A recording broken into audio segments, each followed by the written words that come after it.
جو under world ہے یا لوگوں کی جو اپنی ذات کو ترجیح دینا ہے، یہ اس سے ملک جو ہے یہ تباہ ہو رہا ہے، اور صاف پتہ چل رہا ہے کہ گورنمنٹ بہت کمزور ہے۔ میں تو اس سے یہی نتیجہ اخذ کروں گا کہ وطن عزیز کو ایک بڑے پلانڈ طریقے سے ڈیفالٹ کی طرف دھکیلا جا رہا ہے۔ ایسے میں سرحدوں کی حفاظت کرنے والے ناظرین، میری اس بات پہ بھی آپ ذرا غور کیجیے گا، and try to read between the lines. میں بہت سی ویڈیوز میں پہلے کہہ چکا ہوں، میرا کسی بھی پولیٹیکل پارٹی سے کوئی تعلق نہیں ہے، میرا ایک چیز سے تعلق ہے اور وہ ہے وطن عزیز۔ میں پھر کہوں گا کہ جو سچویشن ہے، ایسے میں جو سرحدوں کی حفاظت کرنے والے ہیں وہ کتنے ہی زبردست پروفیشنلی ٹرینڈ کیوں نہ ہوں، وہ ملک کو کمزور ہونے سے نہیں روک سکیں گے، حاکم بدہن ملک کو تباہ ہونے سے بھی نہیں روک سکیں گے۔ یہ موقع ہے کہ انہیں اپنا کردار ادا کرنا ہوگا۔ اگر خدا نخواستہ ریاست کے تینوں ستون، مقننہ، عدلیہ اور انتظامیہ میں سے کوئی بھی اس گیم پلان کا حصہ ہے تو پھر ملک واقعی خطرے میں ہے، اور شدید خطرے میں ہے۔ چند روز پہلے میں نے ایک ویڈیو میں کہا تھا کہ افواج پاکستان کا فیصلہ درست کہ ہم سیاست میں یا سول معاملات میں دخل اندازی نہیں کرنا چاہتے، لیکن یہ وقت اپولیٹیکل ہونے کا نہیں ہے، یہ وقت سول گورنمنٹ کی مدد کرنے کا ہے۔ جیسے آپ سیلابوں میں اور نیچرل کلیمٹیز جیسے زلزلے وغیرہ ہوتے ہیں، اس میں افواج پاکستان آ کے سول انتظامیہ کی مدد کرتی ہے۔ یہ وہی سچویشن ہے جس میں کہ آگے بڑھ کے پرو ایکٹیولی افواج پاکستان کو سول گورنمنٹ کی مدد کرنی ہوگی، اور قانونی موشگافیوں میں پھنس کر ملک کو برباد نہ کرنا۔ ایک رپورٹ کے مطابق اسٹیٹ بینک کے پاس اس وقت تقریباً $7.25 ارب جو ہیں، ان میں سے $3 ارب تو کہنے کو سعودی عربیہ کے ہیں۔ اگر اسٹیٹ بینک کے پاس 4.25 یا 3.5 ارب ڈالر ہیں تو اس کا مطلب یہ ہے کہ میڈیسن بنانے کے لیے جو را مٹیریل استعمال ہوتا ہے، ڈفرینٹ قسم کے سالٹس وغیرہ، ان کے لیے بھی پیسے نہیں ہیں۔ جو ماہرین یہ کہہ رہے ہیں کہ پاکستان ٹیکنیکلی ڈیفالٹ کر چکا ہے، تو اس سچویشن میں ان کی رائے کو ہوا میں نہیں اڑایا جا سکتا۔ ناظرین، اب آتے ہیں ان حالات کی طرف کہ قدرتی وسائل سے مالا مال ملک اس حالت تک کیسے پہنچا۔ دوسرا، فوری طور پر ہم اکانومی کی حالت کو کیسے ذرا بہتر کریں۔ اگر خدا نخواستہ وطن عزیز ایک دفعہ ڈیفالٹ ہو گیا تو ماتھے پہ یہ لگا جو داغ ہے اس کو دھونے میں کم از کم 10 سے 15 سال لگیں گے، اور کریڈیبلٹی بحال کرنے میں بہت مشکل پیش آئے گی، اور وہ بھی اگر ہم پھر وار فوٹنگ پہ سارے لوگ مل کے کام کریں اور یہ جو اب حالات ہیں یہ بہت بہتر ہو جائیں تو۔ میں پھر سے دہراؤں گا کہ میں کوئی زیادہ جو ہے نا یہ بات نہیں کرنا چاہتا پریزنٹ سچویشن کی۔ اگر یہ حالات یوں ہی رہے تو یہ میں آپ کو پورے وثوق کے ساتھ بتا سکتا ہوں، ان کو اگر ٹھیک نہ کیا گیا تو 5 یا 6 ماہ کے اندر آپ کو مارکیٹس کے اندر کھانے پینے کی اشیاء، خاص طور پر میڈیسنز نظر نہیں آئیں گی۔ ان کی قلت شروع ہوگی پہلے، اور پھر یہ غائب ہو جائیں گی، اور پھر یہ جیسے کم ہیں تو پھر پرائس زیادہ ان کی ہو جائے گی، لوگوں کے لیے بہت مشکلات پیش آئیں گی۔ اس کو ذرا دیکھیں لہٰذا یہ وقت سیاستدانوں کے چونچلے دیکھنے کا نہیں ہے. آئی ریپیٹ کہ یہ وقت سیاستدانوں کے چونچلے دیکھنے کا نہیں ہے. یہ کسی کے باپ کا ملک نہیں ہے. یہ ملک پاکستانیوں کا ہے، اور جو ادارے ہیں جو کہ گورنمنٹ پہلے سے بنا چکی ہے، یہ اب ان کا فرض ہے کہ وہ آگے بڑھیں اور پاکستان کو ڈیفالٹ ہونے سے بھی بچائیں اور پاکستان کے حالات بہتر کرنے کے لیے اقدامات کریں. میں یہ بات بھی واضح کر دینا چاہتا ہوں کہ دوسرے ممالک جو ہمارے خاص طور پہ فرینڈلی کنٹریز ہیں، وہ یہ جاننا چاہتے ہیں کہ اس ملک میں پاورز کس کے پاس ہیں. ہو از رننگ دا شاٹس؟ وہ کس سے بات کریں؟ ناظرین، میں یہ کوئی اپنی رائے نہیں دے رہا، یہ فیکٹس ہے. کیا یہ حیرت اور شرم کی بات نہیں ہے کہ دوست ممالک اور نہ ہی ورلڈ کے جو فائنانشیل انسٹیٹیوشنس ہیں وہ ہم سے بات ہی نہیں کرتے؟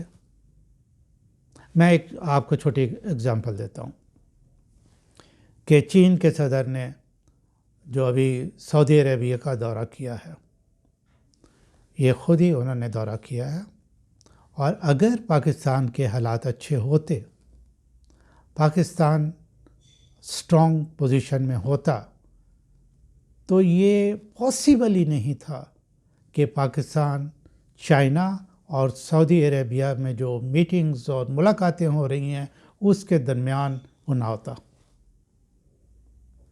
آپ اس چیز سے پاکستان یعنی کہ ہم اپنی حیثیت کا اندازہ لگا لیں. یہ بڑی خطرناک، خوفناک اور شرمناک صورتحال ہے. میری رائے میں ایک لمحہ ضائع کیے بغیر یہ جو کچھ اقدامات ہیں وہ اٹھائے جانے چاہیے. پہلا جو ہے، افواج پاکستان اپولیٹیکل ہونے کا فیصلہ مؤخر کرے. فیصلہ بالکل ٹھیک ہے اور ایسا ہی ہونا چاہیے. اور جو بھی، جیسے کہ پرانے آرمی چیف نے کہا تھا کہ جو ینگ آفیسرز ہیں جنہوں نے کہ 20-25 سال کے بعد سینئر پوزیشنز پہ آنا ہے، ایون ان سے یہ مشورہ کر لیا ہے، ڈسکشن کر لی ہے کہ ہمیں اپولیٹیکل ہونا ہے، یعنی کہ پالیٹکس میں حصہ نہیں لینا. یہ پاکستان کے لیے ان دا لانگ رن بہت اچھی بات ہے. I appreciate, I admirer. لیکن یہ موقع یہ ہے کہ فل فار سول انتظامیہ کی مدد کریں اور پاکستان کے حالات ٹھیک کرنے کی کوشش کریں. دوسرا یہ ہے کہ الیکشن کا پروسیس جلد از جلد مکمل ہو جانا چاہیے. یہ بنیادی وجہ ہے جس کے باعث دوسرے ممالک اور عالمی ادارے ہمارے ساتھ بات نہیں کر رہے. بے شمار کرمنلز گروہوں نے پولیٹیکل پارٹیز کا لبادہ اڑا ہوا ہے. ناظرین، دوبارہ کہتا ہوں، بے شمار کرمنل گروہ نے پولیٹیکل پارٹیز کا لبادہ اڑا ہوا ہے. ان کا کام تمام ہونا چاہیے. ٹھیک ہے، کیسے؟ یہ پلان اور اسٹریٹجیز بات کسی اور ویڈیو میں ڈسکس کی جا سکتی ہیں. تیسرا میں یہ کہوں گا کہ عدلیہ اپنی پرفارمنس بہتر کرے. عدلیہ کے فیصلے عالمی معیار پر پورے نہیں اترتے، جس کی وجہ سے ملک میں ایک ہیجان کی کیفیت ہے. بیوروکریسی، یہ چوتھا میرا پوائنٹ ہے. بیوروکریسی آئین اور قانون کے مطابق کام کرتی جائے. انہوں نے کام کرنا کیوں چھوڑا ہوا ہے؟ ان کو پولیٹیکل باسز کی طرف نہیں دیکھنا چاہیے. آئین اور قوانین ان کے سامنے ہیں. ہر ادارہ اس کے مطابق کام کرے تو حالات بہتر ہونا شروع ہو جائیں گے. نمبر 5 یہ میں کہنا چاہوں گا کہ کبھی ہم ایگریکلچرل کنٹری ہوا کرتے تھے. سرسبز لہلہاتے کھیت پاکستان کی خوبصورتی ہوتی تھی. تمام کھانے پینے کی اشیاء پاکستان میں اگاتے تھے جو کہ کوالٹی کے لحاظ سے بہت اچھی ہوتی تھی. لیکن اب سرسبز اور لہلہاتے کھیتوں اور باغوں کی جگہ ہاؤسنگ سوسائٹیوں نے لے لی ہے. بڑے دکھ کی بات ہے. اور جو ملک میں کھانے پینے کی اشیاء امپورٹ ہم کرتے ہیں، دوائیاں امپورٹ کرتے ہیں، اپنے ڈالرز جو ہے وہ سمگل کرتے ہیں. کرپشن سوسائٹی میں ایکسیپٹیبل ایک نارم بن چکی ہے. کرپٹ لوگ معتبر سمجھے جانے لگے ہیں. وہاں IMF اور امریکہ کو مورد الزام نہیں ٹھہرانا چاہیے. ناظرین، میرا کسی سے کوئی تعلق نہیں. حالات آپ کے سامنے ہیں. جو چیز آنکھوں سے نظر آ رہی ہے اس کو ڈینائی نہیں کیا جا سکتا. آپ اپنے گریبان میں منہ ڈال کے دیکھیں. ٹھیک ہے، اس سال کے جب یہ گورنمنٹ آئی اسی سال کے شروع میں، تو اسٹیٹ بینک کے پاس تقریباً 20 ارب ڈالر موجود تھے. ان کا کیا ہوا؟ فوری ضرورت اس امر کی ہے کہ کوئی معتبر اور ریلائبل شخص بیرون ملک مقیم پاکستانیوں سے درخواست کرے کہ وہ یہاں اپنے عزیز و اقارب کو، ماں باپ کو، رشتہ داروں کو ڈالرز کی صورت میں پیسے بھیجیں اور گورنمنٹ آف پاکستانی روپے میں ان کے عزیز و اقارب کو دیں. گو ہم نے بیرون ملک پاکستانیوں کے ساتھ کبھی اچھا سلوک نہیں کیا، لیکن پھر بھی میں امید کرتا ہوں، چونکہ میں خود باہر بہت رہا ہوں، باہر میں پڑھتا رہا ہوں، تو مجھے معلوم ہے کہ جب انسان دوسرے ملک میں ہوتا ہے تو اپنے ملک کی کس طرح تڑپ جو ہے وہ محسوس کرتا ہے، اور اس وقت ساری جو یہ اپنے ملک کی بری باتیں ہیں وہ بندہ بھول جاتا ہے. ناظرین، میرا 7واں پوائنٹ یہ ہے کہ درآمدات میں کچھ مخصوص اشیاء پہ شاید اس پہ پابندی لگانا مشکل ہو، کیونکہ ڈفرینٹ ممالک کے ساتھ وہ ٹریڈ ایگریمنٹ کیا ہوتا ہے. لیکن پاکستانی خود کیا کر سکتے ہیں کہ کم از کم 2 سال تک جو ہے وہ امپورٹڈ اشیاء جو ہیں ان کا استعمال بالکل بند کر دیں، اور میڈیسنز جو کہ بہت ضروری ہیں ان کے علاوہ جو ہے وہ امپورٹڈ چیزوں کو استعمال نہ کریں. اس سے بھی ڈالرز کی بچت ہوگی.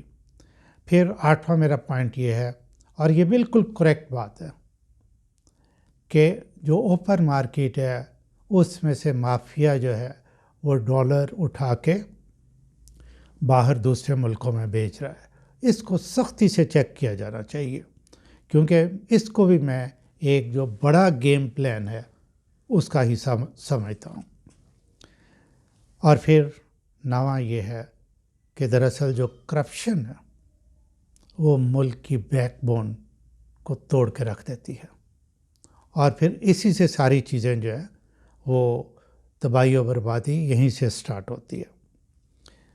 میں کس کو کہوں کہ کون سا ادارہ جو ہے اس کو روکے؟ یہاں تو ہر ادارے کی جو کریڈیبلٹی ہے وہ انڈر کلاؤڈس ہے. 10واں یہ ہے کہ کرپشن کی ذمہ داری کوئی کسی ایک گورنمنٹ پہ میں نہیں ڈالوں گا. پچھلی کئی گورنمنٹس جو ہیں ان کی غلط پالیسیوں کی وجہ سے، اور پھر مختلف پروجیکٹس جو پاکستان میں تھے وہ بہت مارکیٹ کے ریٹ سے بہت مہنگے داموں میں جو نا وہ پروجیکٹس دیے گئے، ان کے کانٹریکٹس دیے گئے، جس کا خمیازہ آج ہم ٹیکسوں کی صورت میں بھگت رہے ہیں. اب ان حالات کو کون ٹھیک کرے گا؟ صرف عوام ہی ٹھیک کر سکتے ہیں۔ اور افواج پاکستان، میں دوبارہ سے کہہ دیتا ہوں کہ افواج پاکستان یہ سوچے کہ یہ جو خوفناک بحران ہے یہ ان کی طرف بڑھ رہا ہے۔ اگر آج نہیں تو بہت جلد یہ جو ڈیفالٹ ہے اس کے اثرات ہماری توپوں اور ہمارے راکٹوں اور ہمارے یہ جو جہاز ہیں ان تک پہنچیں گے۔ پھر ان کو احساس ہوگا کہ اپولیٹیکل ہونے کا فیصلہ وقت صحیح نہیں ہے۔ ٹھیک ہے، فیصلہ تو بالکل ٹھیک ہے، وقت صحیح نہیں ہے۔ یہ ویڈیو بہت لمبی ہو گئی، میں اس کو ختم کرتا ہوں، لیکن یہ ایکشن کی گھڑی ہے، چپ بیٹھے رہے تو بہت پچھتائیں گے۔ خالد اقبال کی طرف سے آپ سب کے لیے اور وطن عزیز کے لیے بہت دعائیں۔